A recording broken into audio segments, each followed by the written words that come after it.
Oke, Assalamualaikum warahmatullahi wabarakatuh semuanya.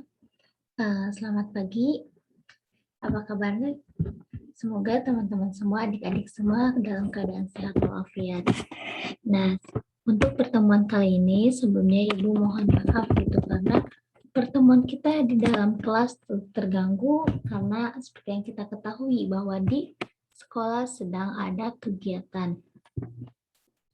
Oke. Nah, kita langsung saja untuk melanjutkan materi yang selanjutnya melanjutkan materi yang sebelumnya mengenai persamaan akuntansi, persamaan dasar akuntansi.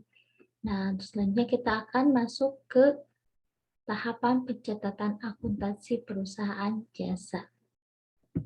Oke.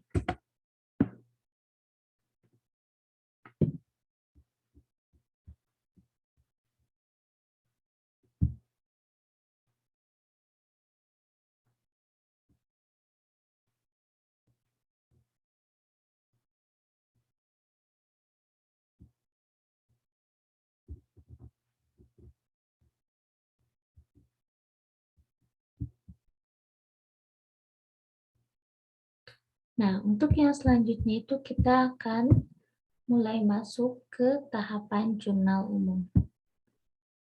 Sebentar ya. Oke. Nah, adik-adik semua, Ibu sudah pernah memberitahukan kalau udah ada yang baca di buku pasti sudah mengetahui mengenai apa itu jurnal umum.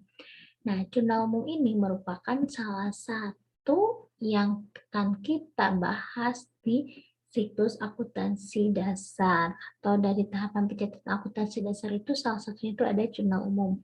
Nah, di sini seperti yang kita ketahui bahwa jurnal umum itu merupakan alat untuk mencatat transaksi-transaksi keuangan yang terjadi dalam perusahaan secara kronologis berdasarkan urutan waktunya dengan menempatkan setiap akun pada tempatnya, ada di debit atau di kredit. Nah, kalau misalkan adik-adik semua, Ibu pernah menjelaskan contoh kecil dari transaksi itu seperti kita melakukan transaksi jual beli, kayak membeli peralatan sekolah ataupun peralatan sehari-hari kita. Nah, transaksi tersebut tuh nantinya akan dicatat gitu dan salah satunya dimasukkan di jurnal umum. Apakah transaksi tersebut masuknya ke debit atau ke kredit? Nah, untuk penempatan debit kreditnya sendiri nanti kita akan bahas mana yang ada di debit atau dan juga mana yang ada di kredit. Oke, untuk selanjutnya itu ada fungsi dari jurnal umum. Bu, mau tanya dong kalau kita mau pelajari jurnal umum itu untuk apa gitu? Atau misalkan apa sih fungsinya kita mempelajari jurnal umum ini atau mengenai tahapan-tahapan dari akuntansi dasar ini?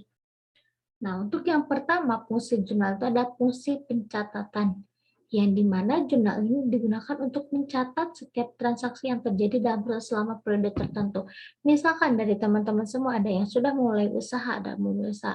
Ketika kita melakukan transaksi pembelian bahan, nah itu kan pasti ada fungsi pencatatannya, catatan pengeluaran. Itu di mana dituliskannya? Nah, itu dituliskannya di jurnal umum. Dan ini merupakan salah satu fungsinya, ini fungsi pencatatan. Oke, yang kedua itu ada fungsi analisis. Transaksi yang dicatat pada jurnal umum harus berdasarkan hasil analisis berupa akun-akun yang dipengaruhi besar nominalnya. Dalam jurnal umum ini nanti kita akan membahas mengenai banyak sekali akun-akun atau kolom-kolom. Nah, yang dimana kolom-kolom tersebut bukan sembarangan kolom yang bisa kita pilih, tapi kita tuliskan berdasarkan hasil analisis dari transaksi yang kita lakukan itu kolom mana saja yang memang cocok atau yang memang sesuai dengan transaksi yang telah kita lakukan. Itu ya fungsi analisis.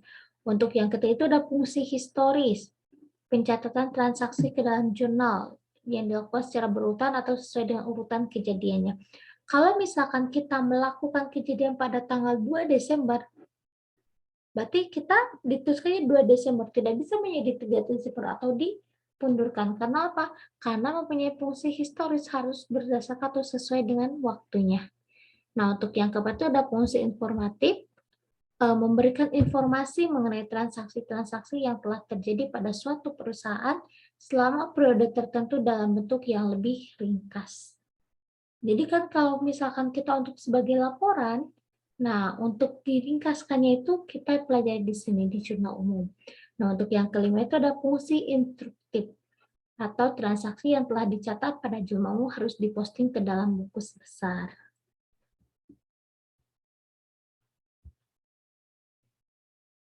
Nah, anak-anak bisa lihat di sini bentuk jurnal umum. Nah, atau di buku paket juga anak-anak bisa lihat. Buka di halaman mengenai jurnal umum itu ada di halaman setelah bukti transaksi ya. Setelah buku besar, ada di bab 3. Salah satu bentuk jurnal umum itu seperti ini, lihat.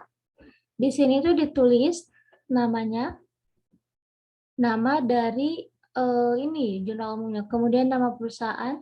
Misalkan kita kasih nama di sini, nerusin waktu pembelajaran di kelas, PT Fakultas Jaya. Untuk periodenya itu misalkan untuk kalau mau per bulan boleh, ataupun mau langsung per tahun. Tapi biasanya yang sering itu per bulan. Jadi setiap akhir bulan kan selalu ada pencatatan, nanti di akhir ada perhitungan secara keseluruhan dari awal periode sampai akhir periode. Untuk yang di kolom-kolomnya ini di dalam jurnal umum itu ada beberapa, ada tanggal. Nah, nanti di sini tuh diisinya tuh sama bulan, maaf, tahun. Untuk di sini tuh ada tanggal.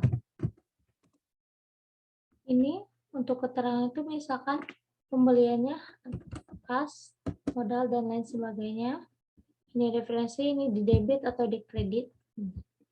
Intinya ini bentuk jurnal secara keumumannya. Kita lanjut dulu ya untuk mempercepat waktu.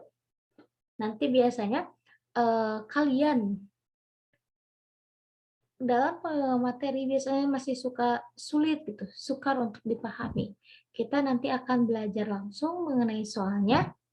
Nanti anak-anak bisa langsung latihan sesuai dengan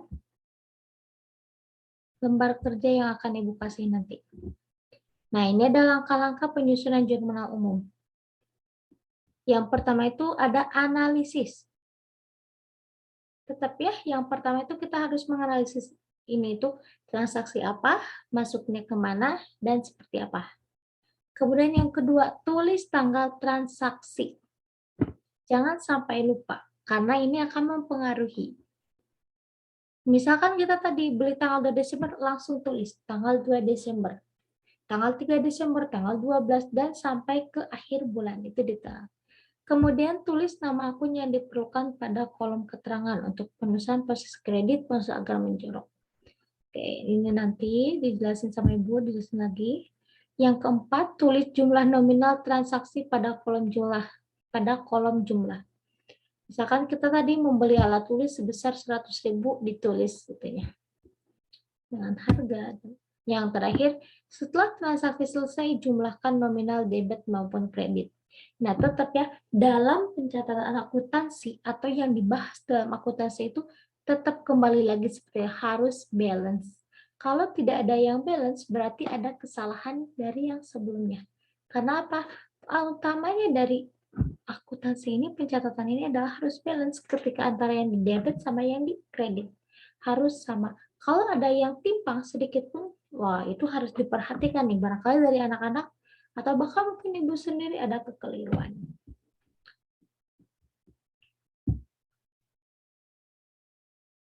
Nah, kita langsung masuk ke contoh ya, biar langsung dipahami.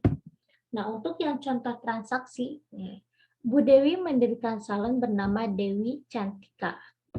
Nah, berikut transaksi yang terjadi selama bulan Juni tahun 2021. Untuk transaksi yang pertama, tanggal 3 nih, Bu Dewi menyetor uangnya ke perusahaan jasa sebesar 20 juta sebagai modal awal. Nah, kita lihat di sini. Di sini dituliskan Juni tahun 2021. Ini tanggal. Nah, keterangan di sini adalah menyetor uangnya. Berarti otomatis kalau kita menyetorkan uang, yang ada di sini tuh yang ada di keterangan itu ada kas, sama ada apa? Ada modal. Untuk yang kas itu bertambahnya di mana? Kas bertambah di debit, dan untuk modal juga bertambah. Tapi kalau untuk yang modal bertambahnya di mana? Di kredit. Jangan lupa kita kembali lagi sama yang ini.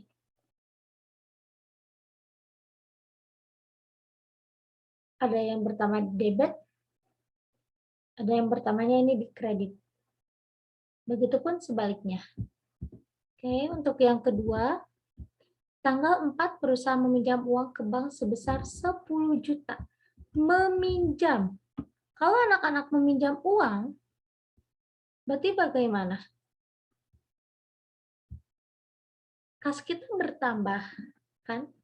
Bertambah di debit, tapi utang juga bertambah karena kita meminjam. Jadi yang bertambah itu ada kas yang mempengaruhi keterangan di sini sama utang.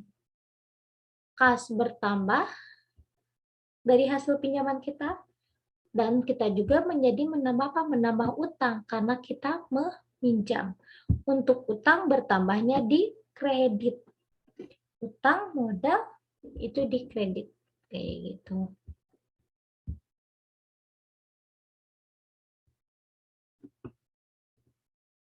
Nah, tanggal 5. Tanggal 5 membeli peralatan salon seharga 4 juta. Baru dibayar tunai sebesar 2 juta. Sisanya dibayar kemudian. Kita lihat 5 juta. Yang ada di keterangan di sini ada peralatan. Yang kedua ada kas, dan yang ketiga ada utang. Ketika membeli peralatan masuknya kemana? Ke sini. Peralatan bertambah di debit 4 juta, kemudian baru dibayarnya itu 2 juta dari harga 4 juta. Maka di sini kas berkurang, di kredit sebesar 2 juta karena untuk membayar peralatan yang tadi, dan selain kas yang berkurang, utang bertambah. Kalau untuk utang bertambahnya di mana? Di kredit. Jadi kas berkurang di kredit. Kalau utang bertambah di kredit. Karena apa? Kan belum lunas itunya peralatannya. Jadi membeli secara tunainya itu baru hanya 2 juta seperti itu. Nah, untuk yang selanjutnya ini, tanggal 8 Bu Dewi mengambil uang kas untuk kepentingan pribadinya sebesar 2 juta. Bisa kita lihat ya, mengambil uang kas untuk keperluan pribadi, otomatis yang berpengaruh di sini atau yang akan terimbas jika itu ada FRIP, pendapatan. Pendapatan dari perusahaan itu ada FRIP berkurang. Untuk FRIP berkurangnya di mana? Di debit. Untuk kas berkurang juga. Berkurangnya di mana? Di kredit. Karena apa? Pendapatan berkurang, kas juga berkurang. Yang membedakan apa? Untuk FRIP berkurangnya itu ada di debit sebesar 2 juta, sedangkan untuk kas berkurang juga, tapi posisinya berada di kredit. Nah, untuk dalam bilansa seperti ini.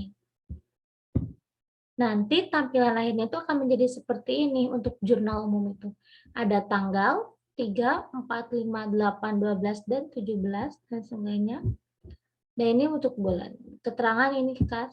Nah, kenapa untuk yang keduanya dijorokkan itu? Karena untuk di kreditnya, apakah berkurang atau bertambahnya. Biasanya untuk yang kredit itu selalu lebih dijorokkan.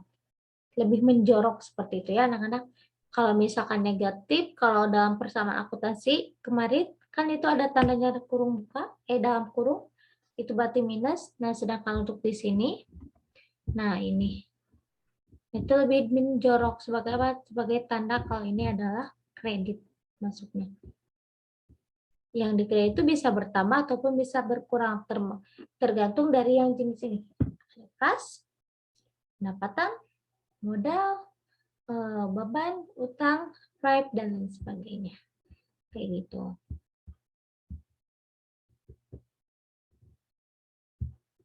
Nah, mungkin untuk yang penjelasan mengenai jurnal umum, Kurang lebihnya seperti ini anak-anak.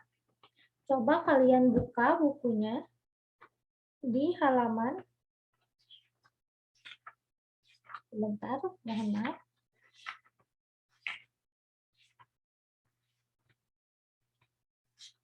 Buka di halaman 78 mengenai penjurnalan. Di situ sudah ada contohnya. Ini yang Ibu tuliskan atau yang Ibu kasih contoh di PowerPoint ini, itu hanya contoh yang singkatnya. Karena kalau dijelaskan yang di buku di PPT itu terlalu panjang, anak-anak bisa lihat atau bisa samakan. Lihat, untuk yang tanggal 1 Desember 2015, Nyonya Amanda menyetorkan uang sebesar 10 juta kepada salon Amanda sebagai modal. Kita lihat di kolom jurnal umumnya.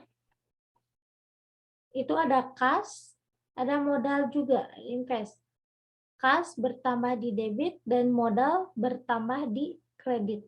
Jadi modal sama kas bertambah dua-duanya. Untuk yang kas itu bertambahnya di debit dan untuk yang modal bertambahnya di kredit. Begitu juga terus sampai ke bawahnya, sampai terakhir di tanggal 29 Desember di 2015. Yang menjadi patokan utama itu kalau di sini nih, akhirnya itu apakah ini balance atau tidak? Ini bisa kita lihat ya. Yang di debit ada 42 juta, yang di kredit juga ada 42 juta. Nah, ini tuh sudah balance. Kalau misalkan kita sudah balance dari sini, insya Allah kedepannya itu akan lebih gampang lagi. Karena dari sunan-sunannya sudah benar kayak gitu. Nah, anak bisa lebih perhatikan atau pahami lagi di buku dari halaman 78 sampai halaman 80. Nah, kalaupun ada yang masih belum paham atau kurang mengenai latihan-latihannya, coba nanti akan Ibu kasih contoh lagi gitu, contoh yang lebihnya pada pertemuan selanjutnya. Mungkin kalau di ruang virtual kita kurang apa ya namanya tuh, kurang bisa langsung berkomunikasi bertanya. Insya Allah di pertemuan selanjutnya kita akan bahas lagi mengenai contohnya. Kita bertemu lagi di saat Ibu ujian dan nanti pada saat Ibu ujian kita akan membahas mengenai penjurnalan kembali dan kita akan mengadakan kuis kembali mengenai tugas-tugas di materi jurnal umum. Mungkin untuk pertemuan kali ini Ibu cukupkan dulu mengenai materi pembelajaran hari ini. Mohon maaf ya, Ibu mendadak menggantinya dengan video pembelajaran singkat, itu sebagai penyampaian materi kepada kalian. Meskipun sedikit, tidak apa-apa. Kalaupun ada yang masih belum mengerti, kita bisa lanjutkan lagi di WA Group ataupun mau japri ke Ibu boleh. Kalau ada yang belum paham, dan ingat terus Ibu pahami ya, pahami di penjurnalan di buku paket halaman 78. Kalau ada yang belum mengerti, boleh kita diskusikan bersama di grup. Sebelum ditutup, marilah kita berdoa terlebih dahulu. Alhamdulillahirrabbilalamin.